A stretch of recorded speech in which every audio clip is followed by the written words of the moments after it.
Good morning, everybody. You may notice that I am not Chuck Hussing. You may not notice that, but you might. Chuck is not feeling well this morning, so he is watching from home, which is a good reason for us to turn to the camera and say, hi, Chuck, and everybody else watching us online. We're so glad that you all are joining us this morning, whether you are online or whether you are in person. This is our second Sunday of Lent, and because I got this question, I need to say with the microphone, purple is the color of the season of Advent and Lent, so this beautiful stole that Dayspring Baptist Church bought me, I get to wear twice a year. Well, more than twice, but 2 seasons of year, which makes me very, very happy. So thank you again for this. I was at a pastor's retreat all week long. It was supposed to be Monday through Wednesday, but then everybody needed to leave, and the guy who owned the cabin was like, hey, nobody's checking in until Friday, so if anybody wants to stay a little bit longer, you can. By the way, the guy who owned the cabin was Chris Fillingham, the former pastor of this church. So I said, Chris, I would love to stay just a little bit longer, so I actually got to stay an additional 24 hours or so all by myself in a cabin on the lake. Now, for those of you who don't know me, I have 3 very young children at home. So the quiet and the peace was like, everybody was like, are you going to be lonely? And I said, no, no, I am not. But what I realized is by the end of my extra day there all by myself, I actually was starting to get a little bit lonely. And not in the sense of, oh, I wish there were other people here, but in the sense of, oh, this is such a special thing and I wish I had somebody else to share it with. I wish my kids could see this lake. I wish my husband was here to enjoy the peace. And I was just kind of sitting in that paradox of I love this, I love being alone, and also I miss my family at the same time. I'm so glad they're not here, and also I kind of wish they were here, but also I'm so glad they're not here. And I just thought so much of life feels paradoxical sometimes. And that's the season of Lent too. We're building up to Easter Sunday. It's one of the most special days of the entire year, especially for people who are Christians. And yet, this season of Lent leading up to it is a season of confession and a season of contemplation. And even though we're building to this massive celebration, right now we're kind of sitting in some other feelings.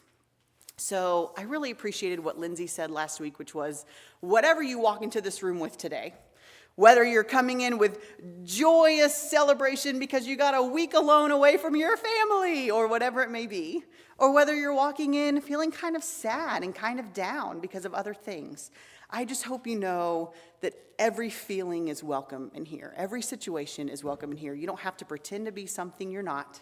You can feel what you're feeling and be who you are, and you are welcome, and we are so grateful that everybody's here. Would you please join me in our call to worship from Psalm 103 that you can see in your worship guide. I will read the light print, and then you are invited to join me in the bold print. The Lord is compassionate and gracious, slow to anger and abounding in love. God does not treat us as our sins deserve or repay us according to our iniquities. How great is God's steadfast love for us, as high as the heavens above the earth. How far does God remove our transgressions from us?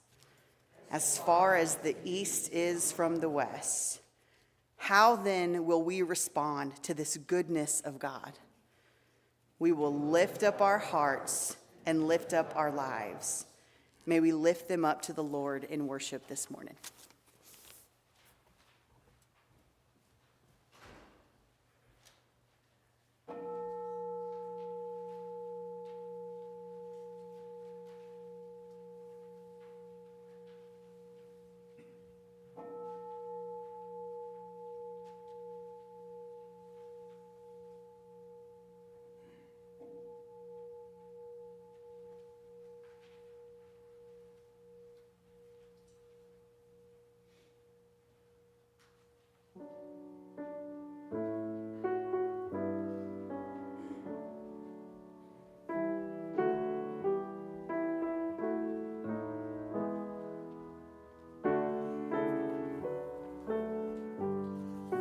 you sing with me?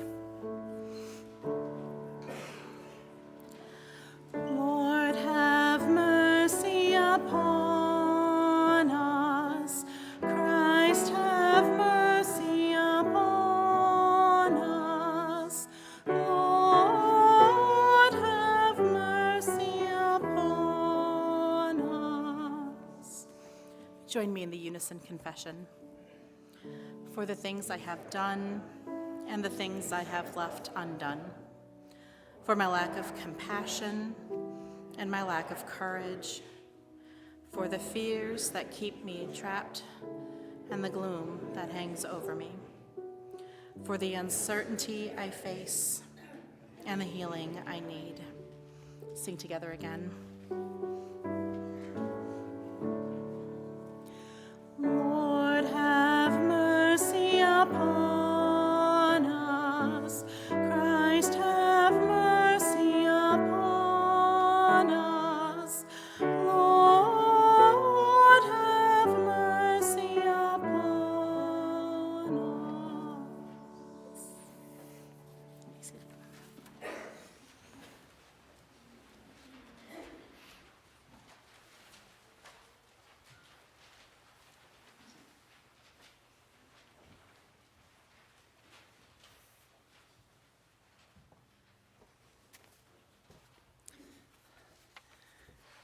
This scripture reading is from the Gospel of John,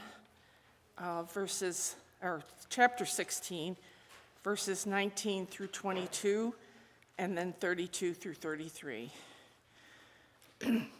When Jesus saw that they wanted to ask him about this. So he said to them, "Are you asking one another what I meant when I said, 'In a little while you will see me no more, and then after a while you will see me'? Very truly, I tell you, you will weep and mourn while the world rejoices. You will grieve, but your grief will turn to joy. A woman giving birth to a child has pain because her time has come.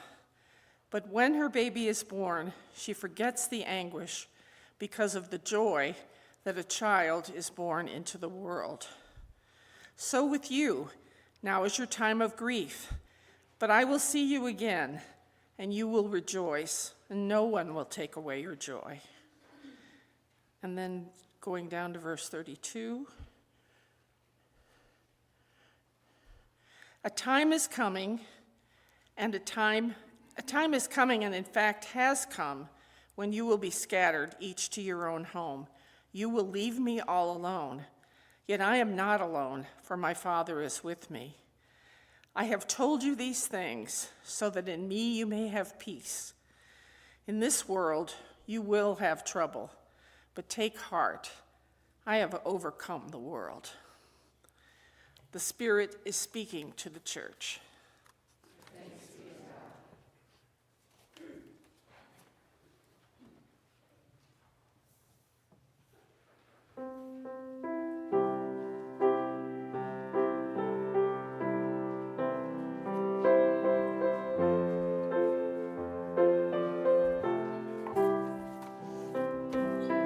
Will you stand and sing with me?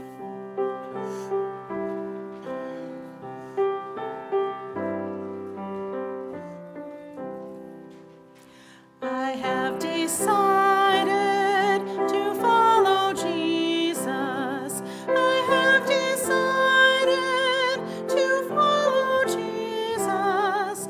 I have decided to follow Jesus. No turning back, no turning back. The world behind me, the cross before me. The world behind me, the cross before me. The world behind me, the cross before me. No turning back, no turning back. Though none go with me, I still will follow.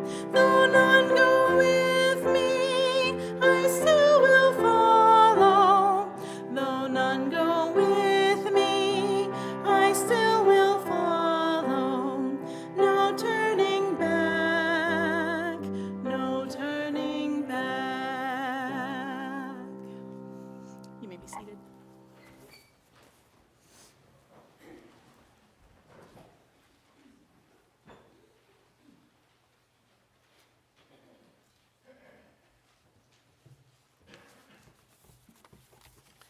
Good morning. I'm here to share with you a little bit about our adventure into the city almost 2 weeks ago with Street Patrol. But first, let's think about 1 Peter chapter 4.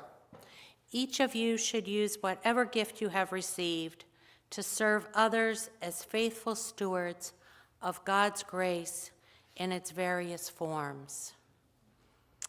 Now imagine a cold evening, a windy evening, and a campfire. Now in your imagination, do not include hat, gloves, s'mores, hot dogs, or a warm place to go when the wind picks up and the fire dies out. This is the reality of the unhoused in our city. Now imagine folks arriving to offer a modest sack lunch, new socks, those desperately needed gloves, hats, a pair of sweatpants, a flashlight, a piece of cardboard to sleep on, or a bigger score, perhaps a sleeping bag or a small propane tank. This is the reality every other Monday for the unhoused in our city.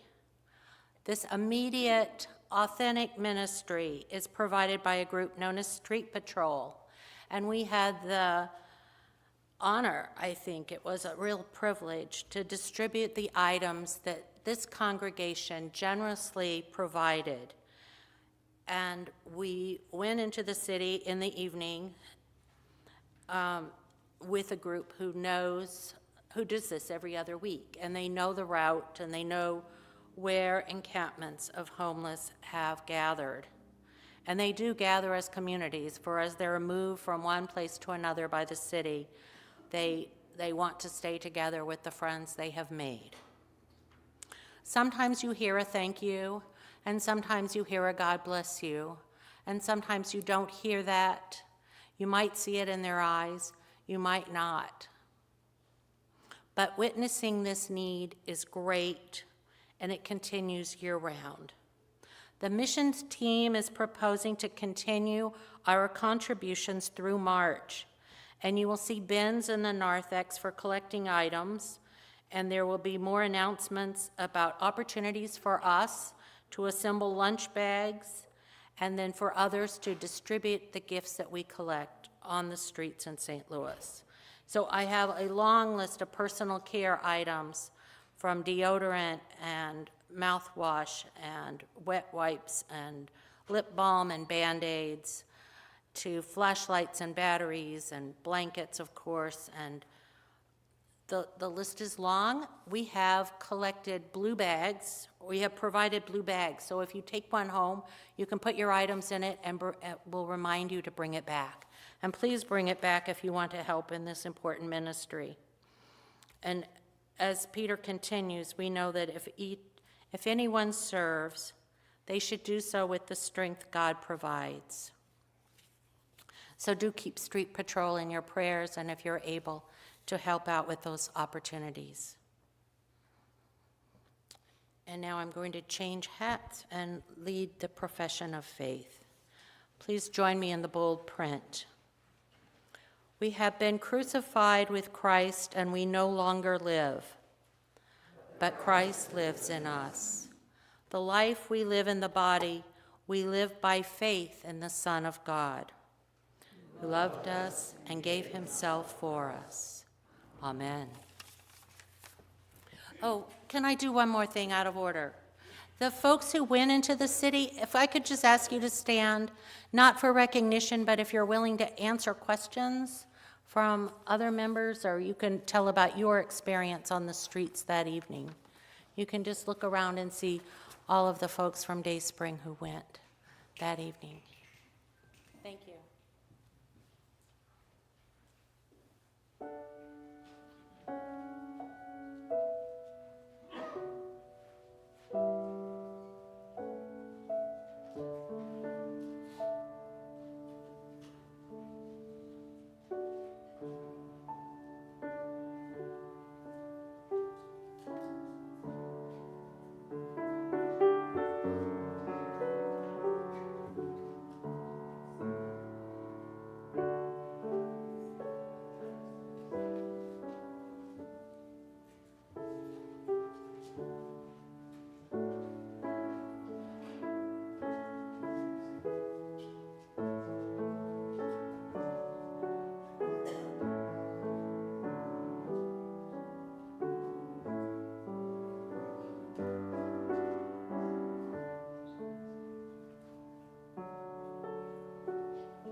As it reads in our worship guide, we continue our Lenten exploration this morning with a desire to better understand the cross of Christ. As we engage this holy conversation, we ask you, Lord, to keep us from the temptation of believing in the sufficiency of reading without unction, of speculation without devotion, of investigation without wonder, observation without joy, understanding without humility, and knowledge without love.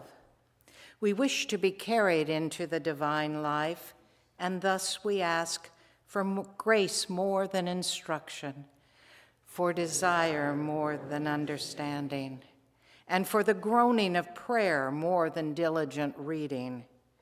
May we seek not light, but fire that totally inflames us and carries us into the life of the divine.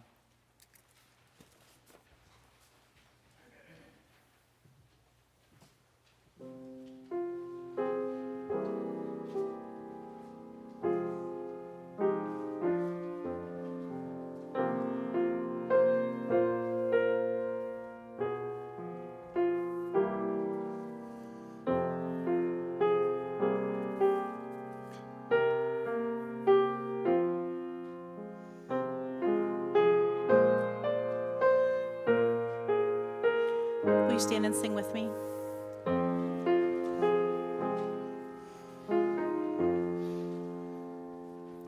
Take up your cross, lose yourself. Take up your cross, find yourself. Take up your cross, lose your life. Take up your cross, find your life. Take up your cross, follow me. Take up your cross, lose yourself. Take up your cross, find yourself. Take up your cross, lose your life. Take up your cross, find your life. Take up your cross, follow me. May you be seated.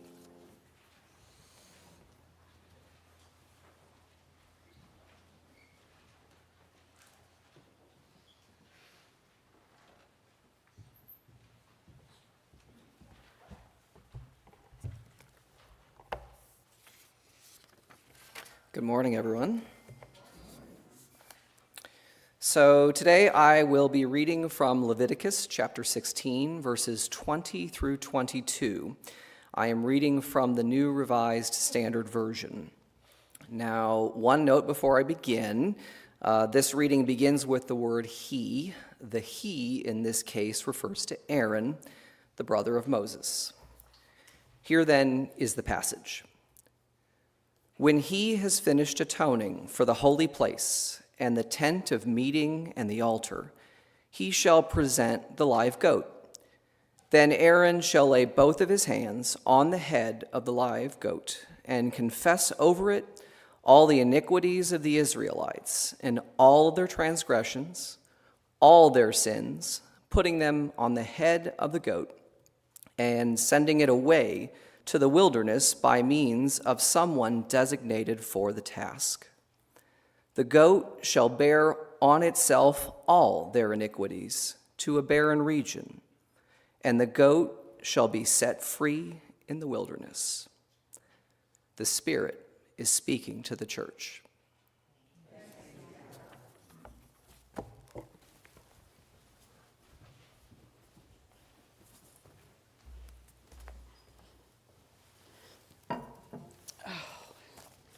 Okay.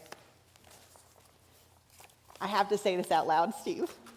Y'all don't know this because you weren't sitting as close as I was, but there's a bug on this candle right here, okay? And I kept waiting for it to just go up in flames as it crawled to the top of the candle. So it's not moving, I'm not touching it, but if it flies, I will scream and run away. You just need to be prepared. It's not the Holy Spirit, it's a bug, okay? For Christmas this year, I asked for a large water cup with a handle. That's what I wanted. I had seen Kathy Pettibone carrying one of those to our staff meetings, and it looked very convenient, like it could hold tons of water with the convenience of a nice little handle, and so that is what I wanted for Christmas. So imagine my delight as I open a package from my in-laws, and I pull out this. Ooh, that's right. That's the good response. Ooh. So it was in this very thick black box, this quite classy packaging, and I was like, oh, this just feels like a really big deal. And my husband said, yeah, actually, it is a big deal. And I said, it is? And he goes, yeah, apparently every middle school girl wanted a Stanley Cup for Christmas this year. I was like, great, fantastic. I didn't necessarily need a Stanley. I just wanted a cup with handles like Kathy had. And oddly enough, this is where we're going to, I can't even keep that there because y'all can't even, it's so big that I can't see you. Oddly enough, this is where our atonement theory starts for today. Last week, as you all know, we're going over different atonement theories for these 6 weeks during Lent. And last week's atonement theory centered around the work of Anselm of Canterbury and John Calvin, who are these early medieval church fathers. But this week's theory comes from a man named René Girard. He was this famous French anthropologist and philosopher, among other things. And whereas Anselm and Calvin died hundreds of years ago, René Girard died in 2015. So this one is a little bit recent. This atonement theory has only emerged within the last 60 years. And the most interesting thing about this atonement theory that we're talking about today is that René Girard was not trying to develop an atonement theory. That wasn't his goal. He was an anthropologist. He wasn't even a Christian, actually. He was researching human societies throughout the years to look at anthropology and philosophy, and he was looking specifically for the philosophy of desire in anthropology. The philosophy of desire in anthropology. So what he did is he was looking at literature and mythology across genres and across cultures and across time periods to see if he could find any similar structural patterns throughout all of human civilization. So again, literature and mythology across genres and cultures and time periods to see if he could identify any similar structural patterns that are just common to all of humanity. Now, before we really get into it, because I'm going to have to give you a bit of an anthropology lesson, but before we get into it, I feel like this sermon has a lot of explaining, not a whole lot of sermonizing. So it might feel more like a lesson here for a little bit, but I think if you hang with me, we're going to be okay. I just keep hearing Ricky Ricardo's voice in my mind. You have a lot of splaining to do. I don't think that was a good accent, but I heard it anyway. We have a lot of splaining to do. So I'm going to do some splaining for us this morning. Girard's research scanned decades. It was his entire life's work, and so his theory built as the research continued. But I'm going to start by telling you kind of what he postures, which is his anthropological research. And what he says is, across time and cultures, the one thing that all of human society had, that he saw over and over again, is what he calls mimetic rivalry. Mimetic meaning mimicking. Meaning if you have something, I want that too. And maybe that is an object like a Stanley Cup. Or maybe that is a piece of land that you have that I also want. Or maybe it's something more ethereal like your power or your influence.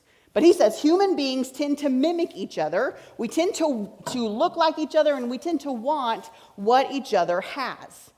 But part of the human condition is this desire. This is where his philosophy of desire comes from. And what he says is this desire leads to rivalry. When we all want the same thing, we are stop fighting for it. Think about the Super Bowl. If both teams didn't want to win, there would be no rivalry, right? But they both want the same thing. This is where the rivalry comes from. And we see this evidence everywhere, especially in literature. We have it in our Bible with Cain and Abel. We have it in the mythology of Remus and Romulus, who were twin brothers who founded ancient Rome. We see it in the story of Oedipus, which is Greek. We see it in the Babylonian creation myth, Hebrew, Greek, Roman, Babylonian, across times and cultures. He found this to be true. Heck, y'all, we even see it in our neighborhoods and our high schools. We have Stanley Cups. Okay, so these are all the rage right now. And the Today Show actually called it a Stanley Cup craze. The Stanley Cup craze, hashtag Stanley, has been used more than 3 billion times. Billion, that's right, Kathy, I saw that face.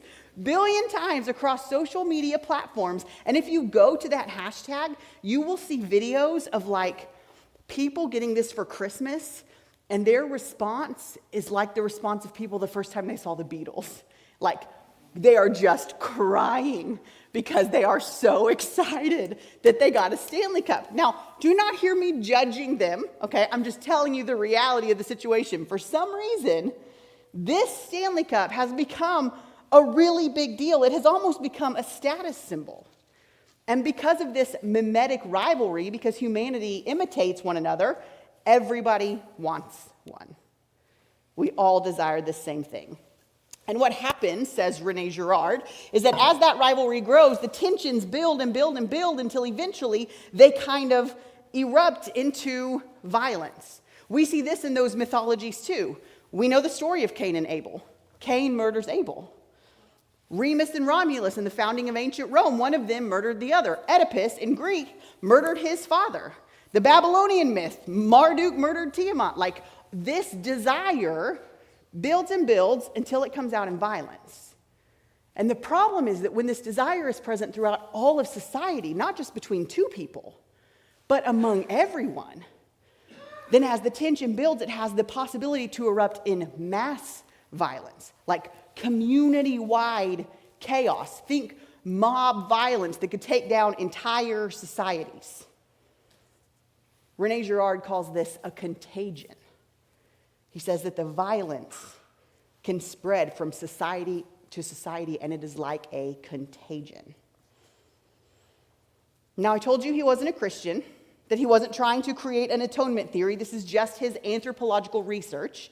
But to Girard, this societal violence is like our equivalent of original sin.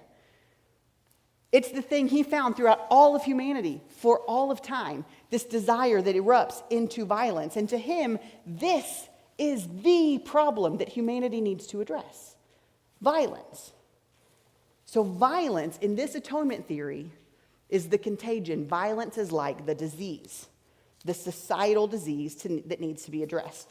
And as Girard's research continued, he discovered that societies actually figured out a way to handle this tension. They created what he calls a mechanism for quelling the tension before it erupts into mob violence, kind of like the switch on a pressure cooker. I am not the cook. I don't do this in my family. But I do know that if you have a pressure cooker, you're not just supposed to like take that lid off as soon as it's done, right? Because things will potentially, explode all over your kitchen, I think? I don't know. I hope none of us have ever experienced what happens. But they have a little switch, right? And you release the pressure switch, and it releases some of the pressure, so then when you take the lid off, nothing explodes. So Girard says societies came up with this pressure release valve, and it is called the scapegoat mechanism. We're probably all familiar with that term, scapegoat, but maybe we're surprised to know that it was in the scriptures that Josh read for us earlier. We hear a lot about the sacrificial lamb. We talk about how Jesus is the sacrificial lamb of God, which, by the way, is another atonement theory. We'll get to that. But I didn't know until I was in seminary that the scapegoat goes alongside the lamb. So if you'll remember what he read, on the Day of Atonement, which happens one day a year, the high priest does other things with a different goat, but with the scapegoat, the high priest brings the goat in, and he puts his hands on the head, and he confesses all of society's sins onto the scapegoat. Not individual sins, not like little Johnny lied to his mom yesterday, but like the sins of the community as a whole. And he lays them on the head of the goat as if he's imbuing them onto that goat, and then he releases the goat into the wilderness. They expel the goat from the community, and that's like the symbol of them expelling the community's sins. It happens one day a year. It's a ritual, but that's what happens with the scapegoat. So that's one version of the scapegoat mechanism. And what Girard says is that this is what all of society's found a way to do, except, unfortunately, not with animals. They found a way to do this with people. They realized that if they could put all the blame on one person or one group of people and then expel them out of the society, then the tensions would calm down. We know this is where we get our term scapegoat. But societies as a whole would pick a person or a group of people, and the societies would delude themselves into believing that this person or group of people is responsible for all of society's ills. So if they could just get rid of that person or group of people, everything would get better. And once they expelled them, the tensions would go down. And so this would happen. We see this over and over throughout history. We see this in the Salem witch trials. We see this in the Jews in Nazi Germany. We see this in the lynching of Black Americans. We see this all across society, and it was horrible, and it was violent, and it was wrong. But it's what societies throughout history began to do, Renee says, to quell the tension. So if violence is the disease, scapegoating is the vaccine. Violence is the disease, scapegoating is the vaccine. Only the problem is vaccines don't always work, right? Or they stop working over time. And this is what happened. What happened is that people would have to go back and scapegoat again and again and again because they would scapegoat, the tensions would fall, then over time the tensions would build again, and then suddenly they needed a new scapegoat. And so the cycle just continued itself over and over. They even created whole religions on this basis of sacrificing so that we could sacrifice ritually, so that every year we did this, so the tensions never got bigger. It became something they started to do preemptively to keep the tension down. Okay, so this is all the anthropology part. That is a lot. That's a lot. And what Renee says is that religions did this, and they began to believe that it was sanctioned by God, the scapegoating. That this is what God wants us to do to make our society better. Because we all believe that those people are guilty. Let's get them out. Tensions calm down. God must be happy with us. Whew. Okay, feels heavy. I feel like I should tell a joke. Why was 6 afraid of 7? Because 7, 8, 9, right? Which is a great joke, unless 7 ate 9 because 9 was being scapegoated and 7 thought he had to eat 9 in order to keep the tension down in society, in which case it's not a joke, it's an anthropological reality. That didn't work well, did it? So like I said, the interesting thing about this atonement theory is that Girard wasn't a Christian. He wasn't trying to explain or understand the cross. He was trying to understand all of human society. But then something incredible happened. In the midst of all this research, Girard began to look at our faith. He began to look at the Bible. He began to look at the history of the Hebrew Bible moving into the Gospels of the New Testament. And with all his research, he says that Christianity is the only religion that does it different. The only religion that changes this scapegoat mechanism. Okay, so now we're moving from his anthropological research into this theory of atonement. Here's what Girard says. Jesus is the scapegoat. We know this.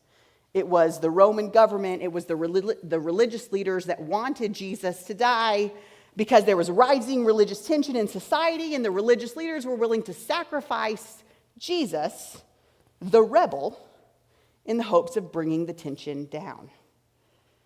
And society as a whole was happy to crucify Jesus. The mob believed that he was worthy of it. They were shouting, "Crucify him, crucify him." They had Barabbas released in his place. This is part of the scapegoat mechanism. Society has to believe that the scapegoat is guilty, even though society is wrong on that. And so they did. But this is where the similarity stops, because first, Unlike every other mythology or piece of literature that he found, our Bible, including the Old Testament and the New Testament, tells some of its stories from the perspective of the victims. This is different. So when Cain killed Abel, the Bible never says that Abel deserved to die. We know that Abel was innocent. When Joseph was accused of doing something inappropriate with Potiphar's wife and he has to be expelled from the society, we believe that Joseph was innocent. The Bible never says that he was guilty. This is different. This is a different type of scapegoat mechanism where we're hearing from the perspectives of the victims. And then we get to Jesus. And our gospel writers maintain the entire time that Jesus is innocent, that Jesus did not deserve to die. They tell the whole story from the underside of the power, not coming in from the power up top. Our gospel writers maintain that Jesus was innocent, even though the crowd didn't. And here's the other thing that really got to Rene Girard in his research. For the first time ever, he found in our gospels that they separated the sacred from the violent. And I'm going to say that again. Our gospel writers never once claimed that Jesus' death appeased God. They never once claimed that we needed the violence in order to make God happy. That's part of the scapegoat mechanism. We need the sacrifice in order to appease the deity. Girard says the Gospels don't say that. The Gospels are the only place in literature where he found that they separated the sacred from the violent. So our faith doesn't teach that we needed a sacrifice in order to appease an angry God, which is the atonement theory we heard last week. Instead, our faith teaches that our God became the sacrifice. The deity wasn't appeased by the scapegoat. The deity was the scapegoat. I'm going to say that again. The deity wasn't appeased by the scapegoat.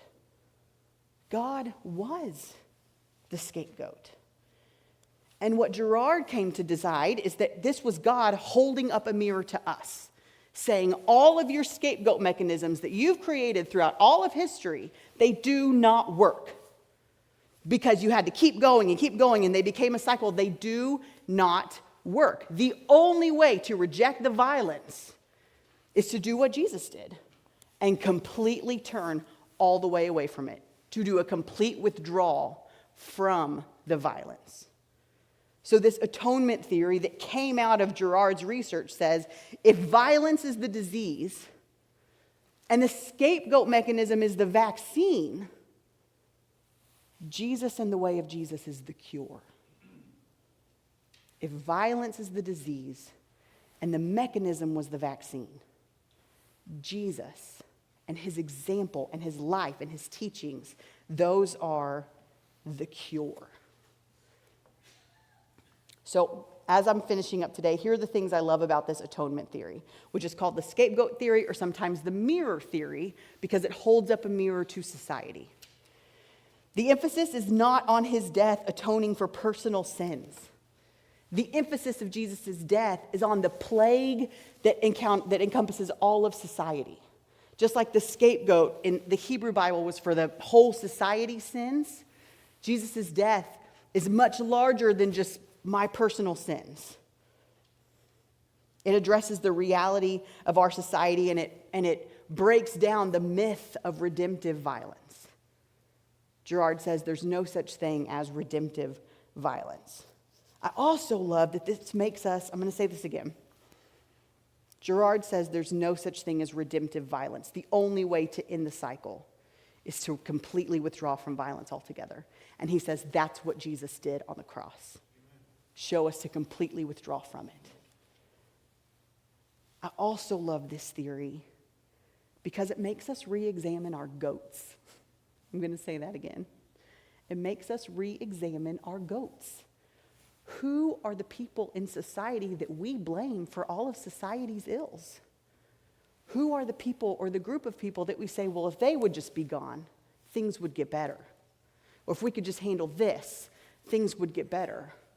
We still scapegoat today. We still follow this mechanism today.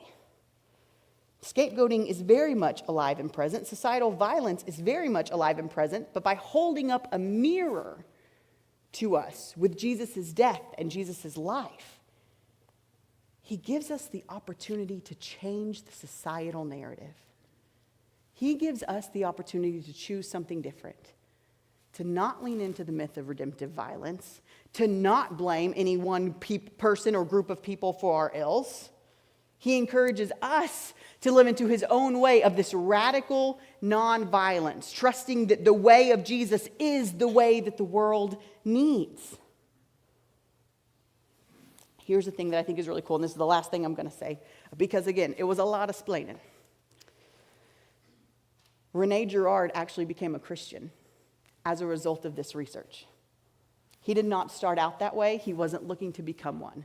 But in the midst of all of his research, finding that our Gospels did something different than just about every other civilization he had researched, that the God of the Bible, that Jesus Christ, broke that scapegoat mechanism once and for all, Rene became a practicing Roman Catholic and stayed that way for the rest of his life, even though he didn't set out to create this atonement theory.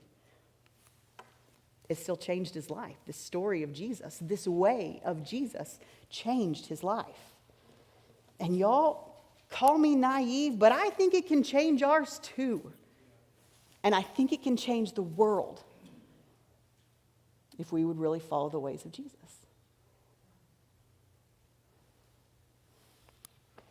Amen.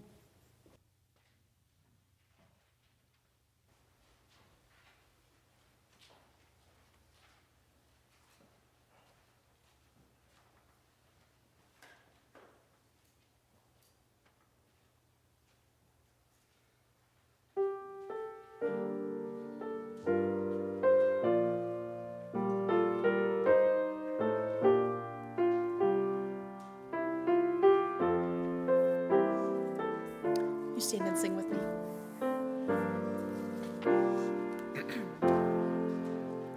Will you come and follow me if I but call your name?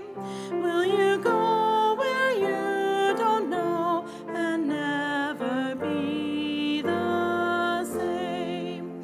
Will you let my love be shown? Will you let my name be known? Will you let my life be grown in you and you in me? Will you leave yourself behind if I but call your name? Will you care for cruel and kind and never be the same? Will you risk the hostile stare should your life attract or scare? Will you let me answer prayer in you and you in me? Lord, your summons echoes true when you but call my name.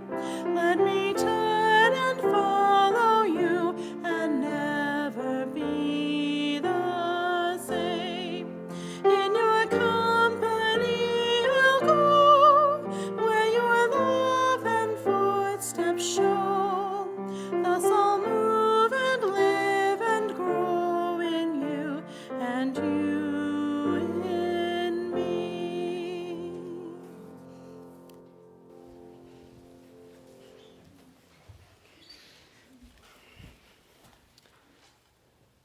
As you may remember from last week, we have decided to partake in communion every week during Lent. This is not what we normally do, but we wanted to try it. But we also wanted to try doing it in different ways. So one of the things we're going to try to do today, which you are invited to do, but no one has to do, is we invite you to make this a little bit more of a contemplative moment. So we only have one communion server, and it's going to be me. And I'm going to be standing up here, and what you're invited to do once that music starts is you can take a moment to pray. You can read the contemplative quote that we have. You're also invited to come and sit on one of our front rows here and take a moment to center yourself either before or after you take communion. So if you'd like to come take it and sit before you go back to your seat, if you'd like to come sit and when you feel ready, come up and take it, or if you'd like to walk up, take it and go back and sit down. You can do this however you'd like. And again, everyone in this room is invited. No one is obligated, so please don't feel like you have to.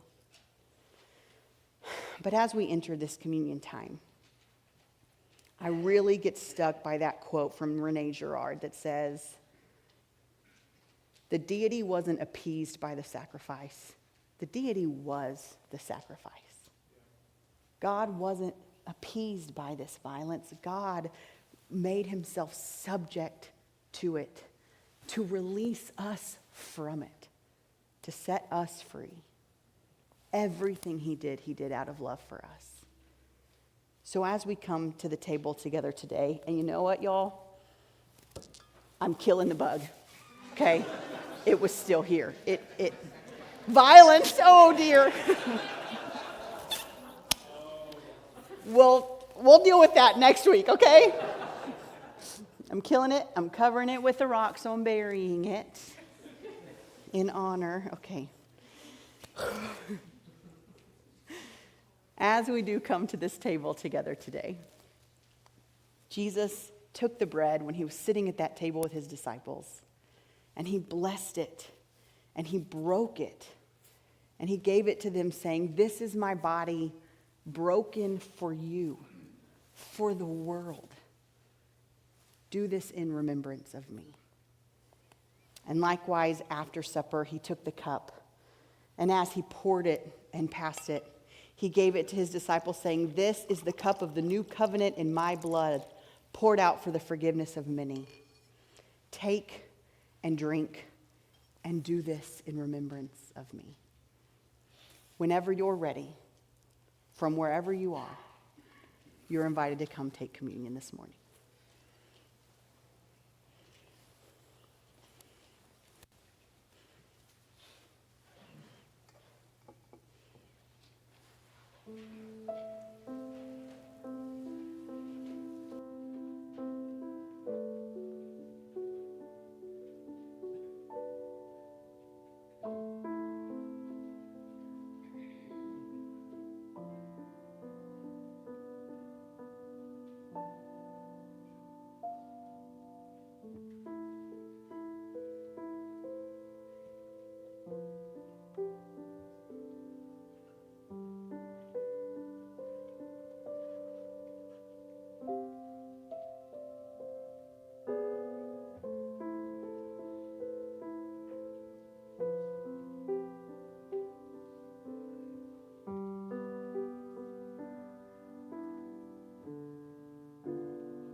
We have many announcements this morning for Life of the Church. Tonight we have children, young children, manna, youth, starting at 5 with dinner, and then at 5:30, Moms Next, and the new adult Bible study will start. So atonement theories, if you have questions or grievances to air on this, just come tonight. Andrea will be ready for you. On Tuesday, the lunch bunch is meeting here at church, and so bring your lunch, and about noon, everyone can gather and enjoy lunch together. Saturday morning, on March 2nd, this coming Saturday, is the church-wide spring cleaning. It'll be a fun spring cleaning. It's not like at home where it's your own stuff. It's just better if it's someone else's stuff. So please sign up or let Steve know if you can come. There will be tasks for all ages and abilities, so come and lend a hand. It's also great if you would like to know what's behind secret doors. This is the time to find out. So just come, and there will be pizza for lunch. So highly recommend. Also next Saturday, we have Parents' Night Out.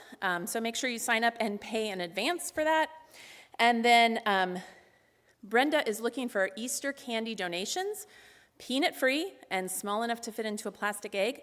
You can drop that off downstairs in the kids area or in the church office between now and March 17th. And last but not least, on Tuesday, March 5th, there is a blood drive that will be happening here through the American Red Cross.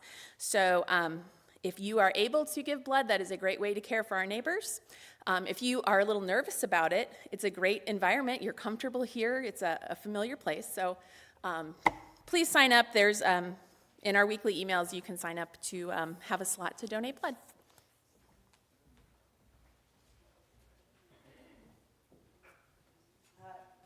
Y'all, for those of you who come to the adult Bible study when we've had it before, you know that John Bowley is just a wonderful human being. And you know that John has some great thoughts. I'm picking on you. I didn't warn you about this, but I'm doing it anyway. John caught me in the office before church this morning, and he said, my issue with all atonement theories is that they all start from this place of separation from God, that we are separated. And I said, actually, today's doesn't start like that. Today's doesn't treat it as if there's a separation. It treats it as if there is a disease from humanity that needs a cure. It's one of the things I love about looking at all these different atonement theories, that we get pieces of truth out of all of them, and hopefully it gives us a broader, bigger picture of the incredible work that Christ did for us on that cross. So thank you for being here. I hope you'll come back next week. I hope I didn't scare you away with all my explaining of Renee Girard's anthropology. But as we leave today, would you please stand, and we're going to sing our Lenten benediction together. And I chose this song and this verse of this song for our benediction because everything Christ did for us on that cross, he did out of love. So let's sing together.